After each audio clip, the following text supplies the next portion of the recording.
I got my shit down. Now, if it's always liquid and you need to change your diet, then yeah, maybe it's not the same kind of thing. I did have an anoscopy recently, so it was quite like Oh, a man. horse dick was pissing out of my ass. A horse dick. So Maxxxine is our main Speaking review. of horse dick, How many horse dicks pissing out of an ass do you give this movie? 1 to 4. How many? Quiet Place Day 1. Yeah, how many horse dicks? Not just horse dicks pissing out of an ass. I give this 3 out of 5 horse dicks pissing out of asses. I said out of 4, but wait, I changed the rules. 2.5 out of 2.5. You chop it. If it was 4, I'd say 3. If it's 5, I'd say 3.5. You get it. Yeah. Okay, so Maxxxine was another thing that dropped this week, and that is also some dick crushing. But go on. Oh, that's true.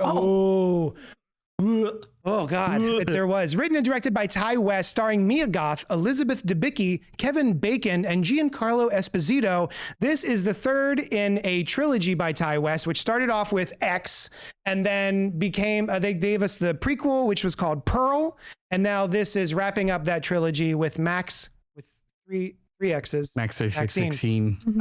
In 1980s Hollywood, adult film star and aspiring actress Maxine Minks finally gets her big break. However, we thought we were going to end there. However, as a mysterious killer stalks the starlets of Los Angeles, a trail of blood threatens to reveal her sinister past. So, you actually saw this one. I did. So we're going to start with you. Take us through real quick. We're going to take through X, then Pearl, then this. Very briefly, what did you think of X? I loved it. Brilliant. Okay, that's now Pearl. What did you think of Pearl? I, once again, loved it. I still think I liked X more. Okay, X, Pearl. X, Pearl. Great. X, Loved it. Pearl. It was fine. Okay. X, fine. Pearl, awesome. Pearl, X. X Pearl. That's where we're at. That's me, X and Pearl, but they're close for me. I also want to talk about how cool it is that it was sort of a secret that Ty West did X, and then secretly, I mean, it was a secret to me. He never called and told me. Maybe you guys knew about this, but He texted me. I did. Oh, see? Well, that makes sense. You're not on the Ty West text chain? I'm not. Oh, you're not in that group chat? Shit. He filmed Pearl while filming or directly after filming. They were released almost like... Well, they were released 6 months ago. They filmed all of Pearl during the same production. Okay, great. So, I mean, they may have done it out It was of order, all the same. but set, it was in the basically. same production. Yeah. And this is pretty much a showcase for, I think, an actress I don't think I've heard of before watching X, Mia Goth. Do we know Mia Goth from something before this? I did not. I did. Well, do you remember what it was? It was some Lars von Trier movies, like real stuff. Wasn't she in with Shia LaBeouf? Wasn't she in like one of the She in Nymphomaniac? Oh, yeah. I didn't see that, but she was in that. She was? I don't remember that. Her Yeah. and another woman that looks just like her. Yeah, it's right Is there. Nymphomaniac. Infinity Pool. Oh yeah, I did, and Cure for Wellness. Suspiria. So good. She was in Suspiria. She's always she was previous to this. She was always the visually fascinating like presence. Like she just has a very unique look. She is visually... She kind of reminds me of Shelley Duvall a little bit in her little Oh look. my God. Yeah.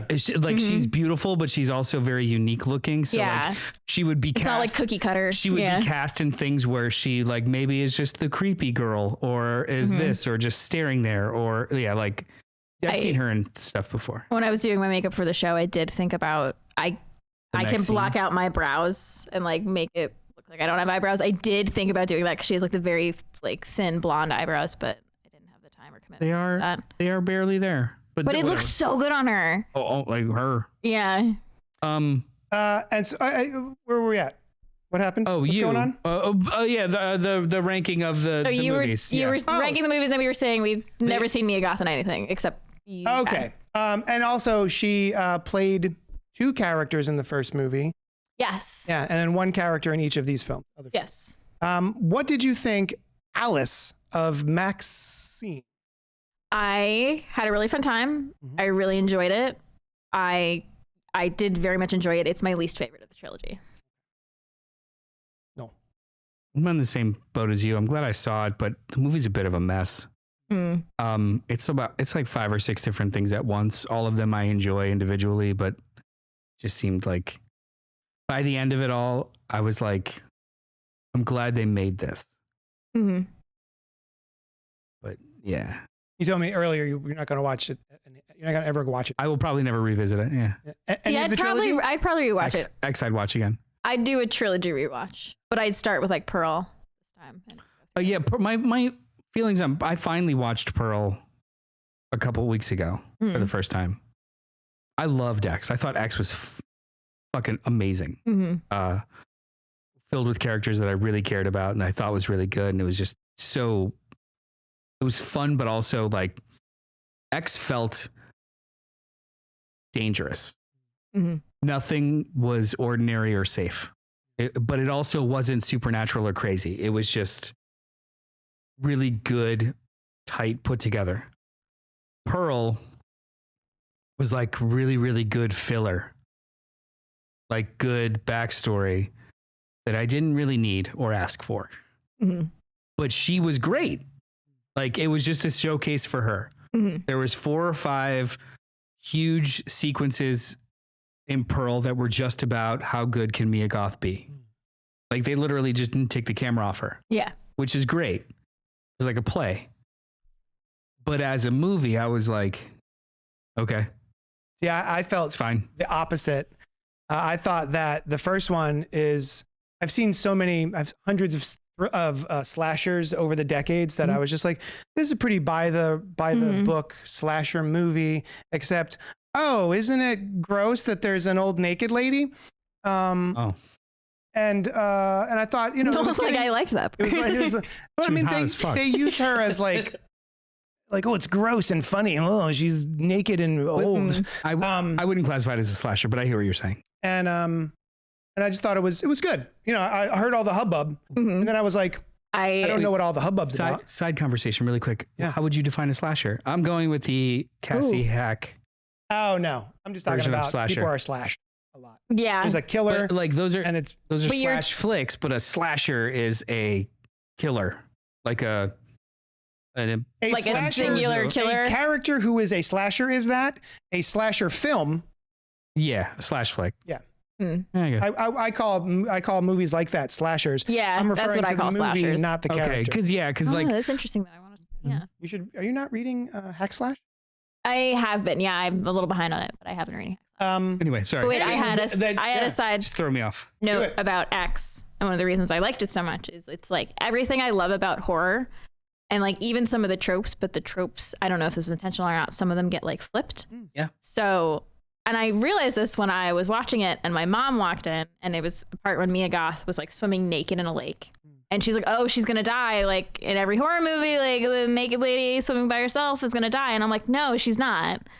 She's like, they're doing it different. Like she's going to be okay. And then there was another scene later where there was a naked guy running around in his underwear. And usually it's the woman running around in her underwear. That's true. Yeah. And I'm like, oh, okay, this is fun. I was like, this is fun. They flipped it around.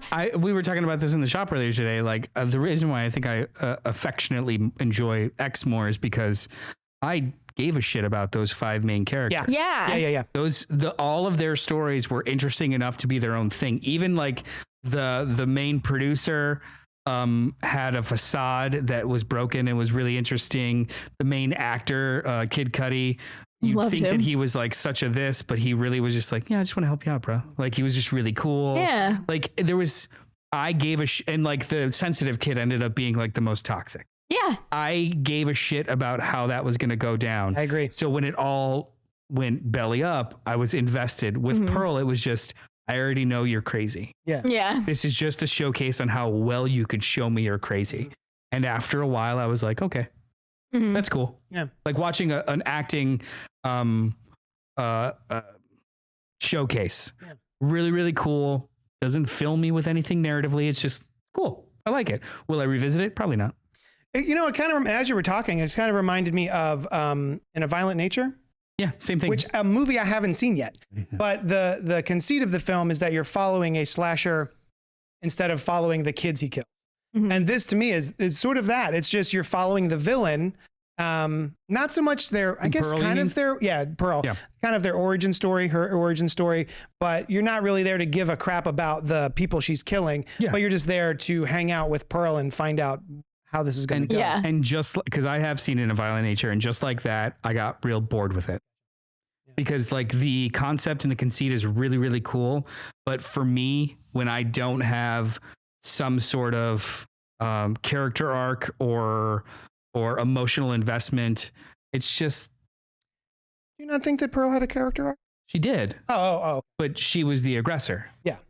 Like it wasn't as interesting. Yeah. Also, I know where that character arc is ending because I saw it for 40 years in the future. Yeah.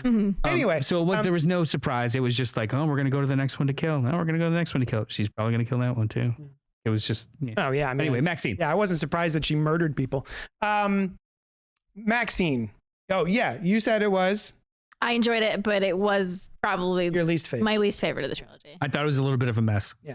And as for me, I had a blast watching this movie. I had a great time. I really like the 80s New York aesthetic. It kind of reminded me of a film I only kind of barely remember, and it's only just sort of vibes in my head.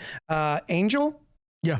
Well, you know, it's a VHS which has a slice down the middle, and on one side is the girl as a schoolgirl, and the other side is her as like a prostitute. Wildly problematic in the movie. She is a schoolgirl. Oh yeah, thumbs up. But it sort of had vibes of that.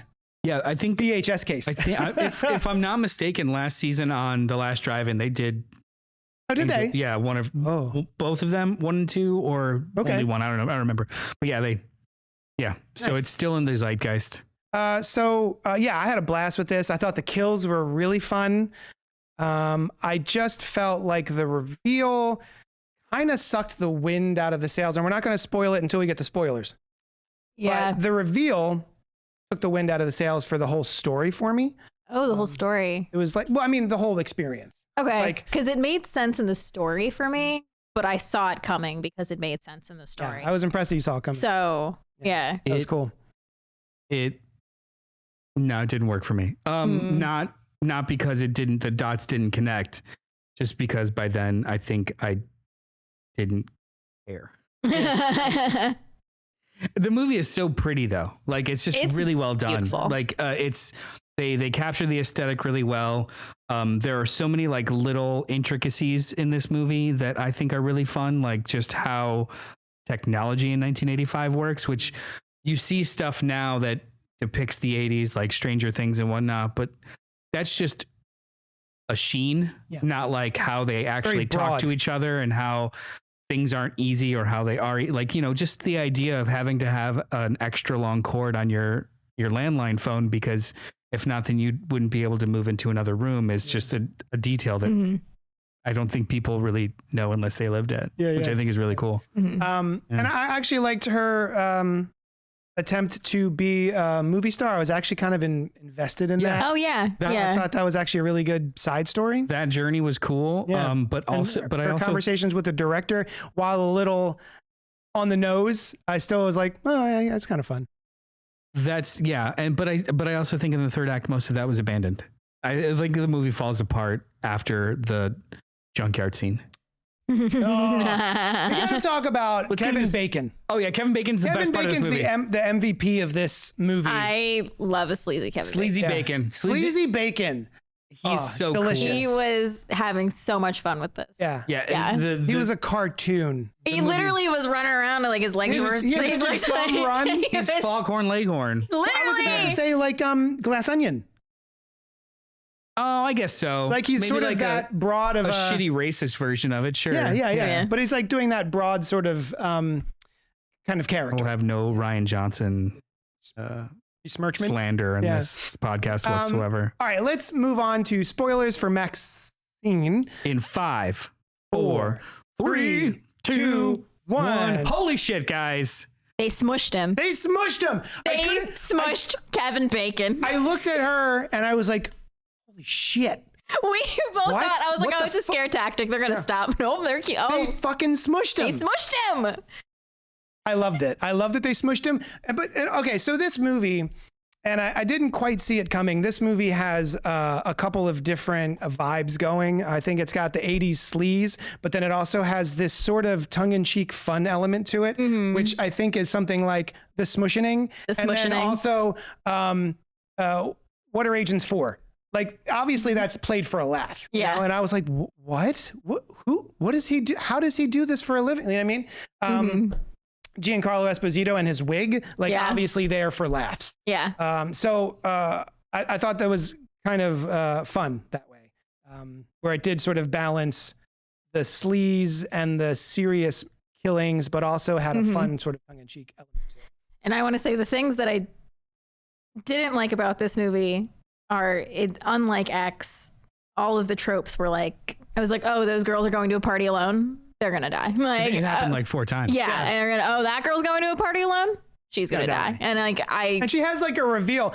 They show you the head, like Lily Collins' severed head out of the suitcase. Say, oh no.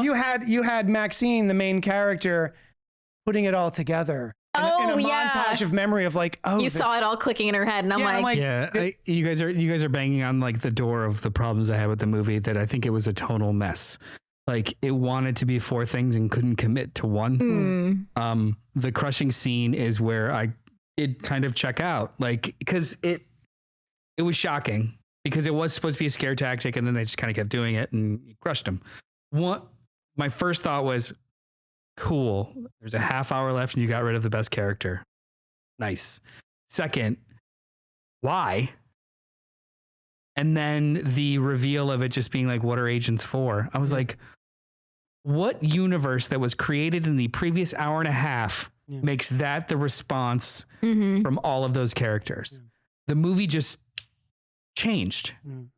Like when we were talking about earlier today, like I almost would have been a little bit more in if it was, the response was, I thought you guys were going to turn it off. Yeah. Oh, I thought you were going to turn it off. Something like that. Yeah. But the idea that her entertainment lawyer just becomes a guy that knows how to he's a hitman. bodies. Yeah. And I'll clean it up. I was like, what the fuck? And they send the dogs to do it. Yeah. Am I crazy? I feel like there was a hint of that earlier where he's berating somebody, or he's kind of yelling at somebody, and you kind of get a taste of like, maybe he does have some connections. Maybe he does have a past. Well, he was just talking about, I clocked that too. He was talking about like covering a spread or something, which maybe he sidelines as a bookie, but that still doesn't mean he's a fucking murderer hitman that knows how to dispose of kill someone in a junkyard. We'll see that comes out of nowhere. Yeah, in the 4th movie, it's just about him. Yeah. Which on its own is not a big deal, but it was just one of the many times that the movie kind of winks at you, but then expects you to take the wink seriously. It was just a bit of a tonal mess. And then the reveals. I liked it so much that I didn't care. The reveals at the end. I still had a great time. I'm glad I saw it. I am glad I saw it. It is not a bad movie. Period. It is not a bad movie. Right. I just was like, ugh. But after what X was, this was disappointing. And the reveal of it all made me, all of a sudden it was the end of the void. Made me wish that it wasn't connected to this Maxxine X verse. Yeah. If it was just a movie about a actress trying to make it big, and this is happening, and someone is covering up other murders to look like the Night Stalker, and you find out it's a blah. Cool.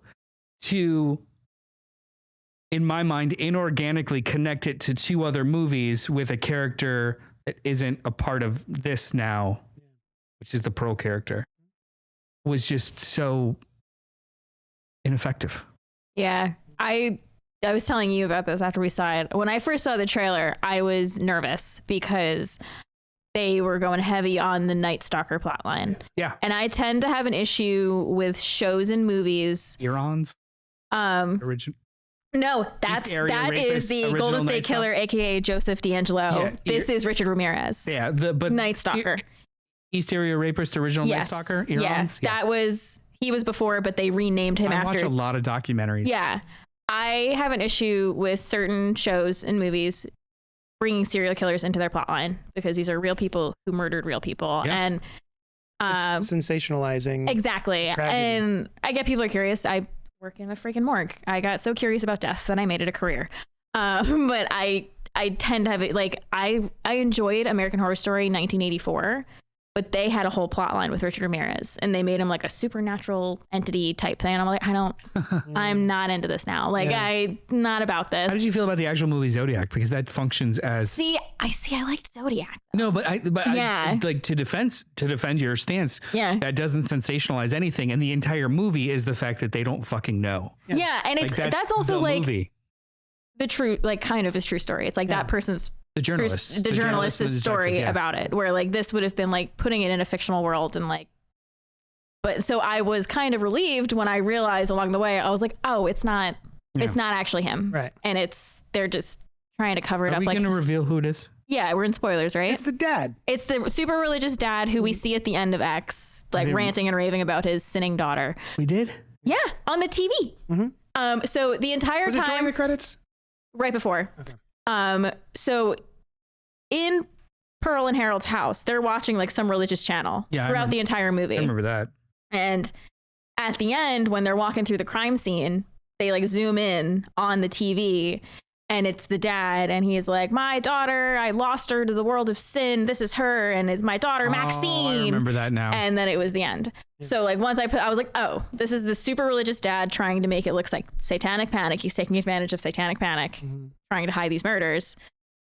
And then I was kind of glad it followed that storyline because it made sense to me in the story. And if it was somebody else, I would have been like, oh, who is this person? Yeah. And why is he targeting Why is he Maxxine? targeting her? That makes sense as a motivation, but how does that make sense in regards to, I don't know, having a house in the hills and That and a too, I was thinking about cult? later. I'm like, this is an expensive house. Yeah. Unless like, so it seemed like he had a whole religious cult. Yeah. So maybe someone else had the house in the cult Ah.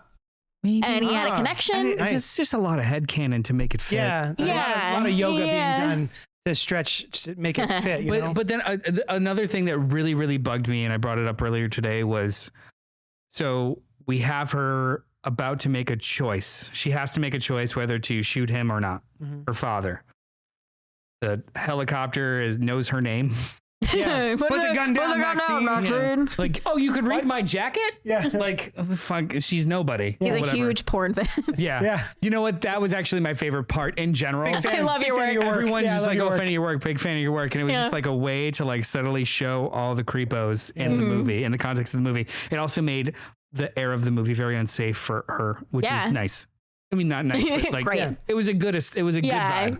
But she needs to make this choice. And she flashes.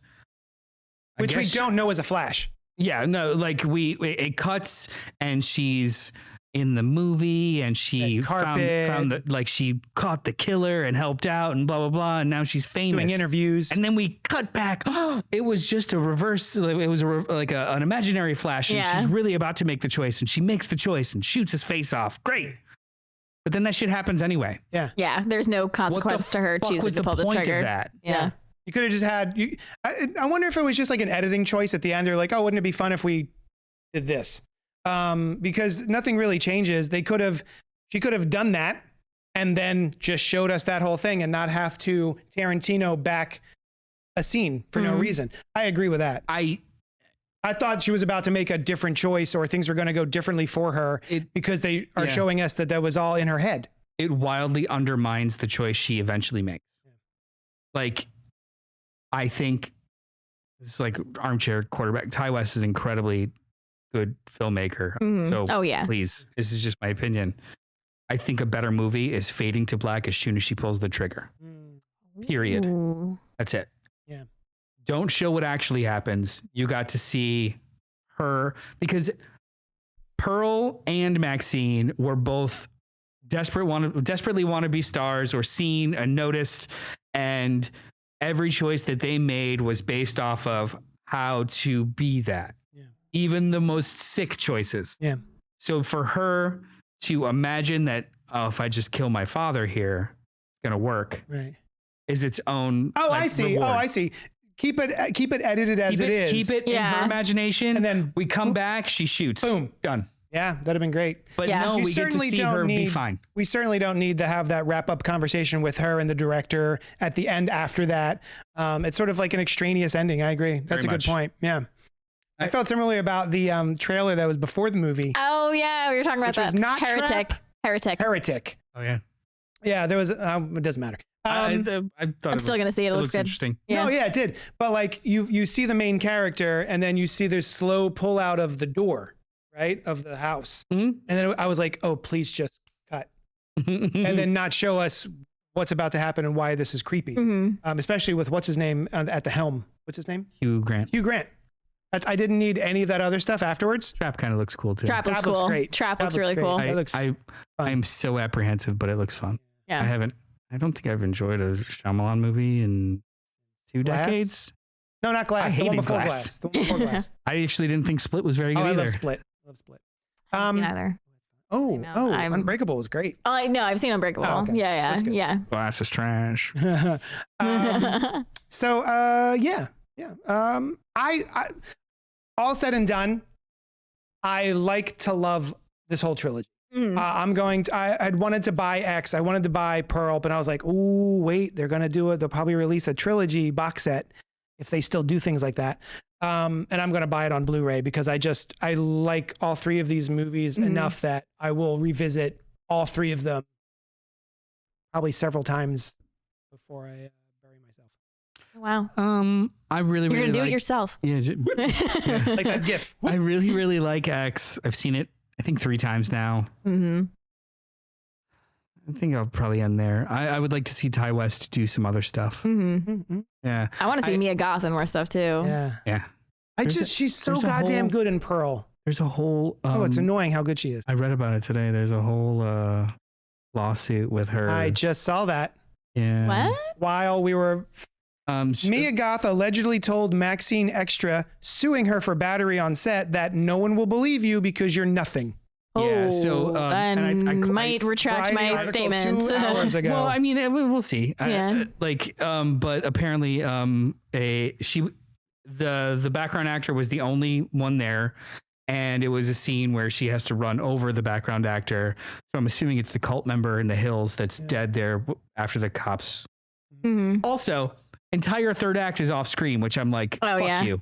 Like, I don't get to see what is happening. It's just. I'm like, sorry. It was worth it for me to see. Was it Michelle Monaghan? Yeah. To see Bridget Monaghan show up with a crucifix in her eye and then cartoon her way down the Hollywood Yeah. Hill. Like that was worth it for me because she's still talking.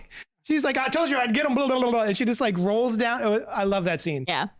All of that to get me there. I loved it. There's a cult member that's lying there on the ground and she runs by them. Apparently, in one of the takes, she got a little too close and he was like, hey, by the way, you almost stepped on me. Hunter and alleges took me- that Goth intentionally kicked him in the head, causing him a concussion, and then taunted, mocked, and belittled him. That was the next take. Yeah. She actually, according to him, she intentionally kicked him on the next take. Jesus. And he was like like hurt, but didn't say anything. And then he went to the bathroom, one of the porta potties, like down at the bottom of the hill, and she barged in and basically berated him. That's the story. Jeez. And is suing A24, and this all happened in January. Like the lawsuit was filed in like January, February. Wow.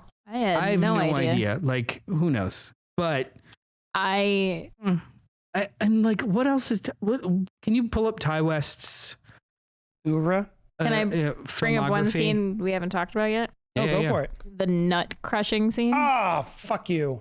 Sorry. Oh yeah, I had forgotten about that. that served no purpose other than She's not the fucking nut around. crushing, I guess. And it was just a random like guy that also likes to dress up like Buster Keaton and I know what was with that. I thought it was going to be revealed that he was like a character actor. Like, yeah. There's a doing couple a play. times in the movie Or- does that where it's like, is this yeah. the movie or I is this in thought- her fucking head? I know. I Yeah. thought it was going to be something like that, or like where it panned out and she was actually like on set, like filming something, and like no, but she actually pulled out So, again and almost Have killed I him. liked anything? Oh, I loved The Sacrament. That movie was awesome. Sacrament was dope.